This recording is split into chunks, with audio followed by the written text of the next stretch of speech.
So Steven Crowder is back at it again, trying to put black Americans in a negative light.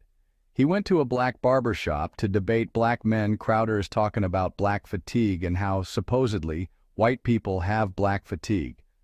Basically, he's saying white people are tired of being victimized by black Americans, and then he goes on about black people committing crimes. You know, the usual things they love to talk about.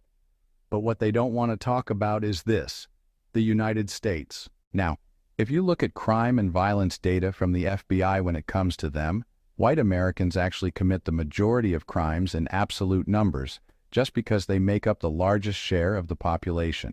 And when you look at data on domestic terrorism and mass shootings, churches, schools, workplaces, it shows that white perpetrators make up the majority of these incidents.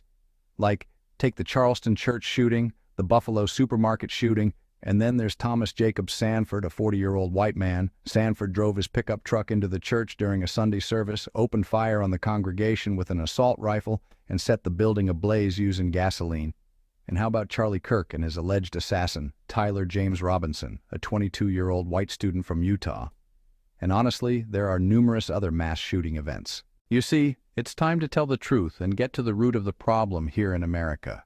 While some violent crimes are disproportionately committed by black Americans relative to their population due to systemic inequalities, white Americans commit the majority of property crimes, fraud, mass shootings, domestic terrorism, and far-right attacks in absolute numbers. You see, Steven Crowder won't tell you this. You see, the dominant group, which are white Americans, want to deflect from themselves onto black Americans.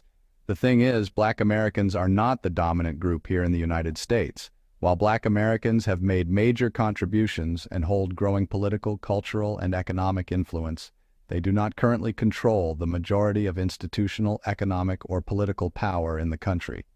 White Americans remain the dominant group in those areas. White people hold the majority of economic, political, and cultural power in the United States, so they cannot be victimized by black people when, in reality, they hold all of the power.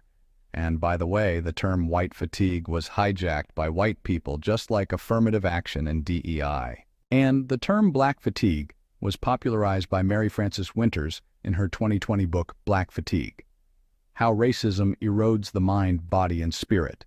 She describes it as the cumulative stress, psychological, physical, emotional, and spiritual, experienced by black people as a consequence of systemic and interpersonal racism. Now it's time for me to get to the root of the problem, which is white people. White people claim victimhood to deflect from the uncomfortable realities of their historical and ongoing societal advantages, shifting blame onto black people instead.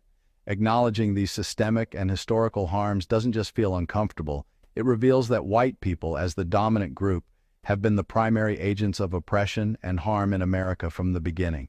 You see, deflecting onto black people allows white people to avoid confronting the fact that, as the dominant group, they have historically been, and continue to be, the primary agents of systemic oppression and harm in America, especially to black Americans.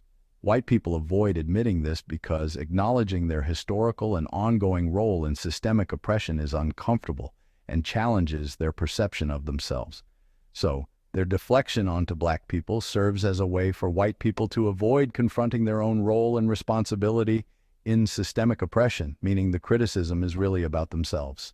And that's a hard pill to swallow, recognizing and admitting that they've been the problem the whole time.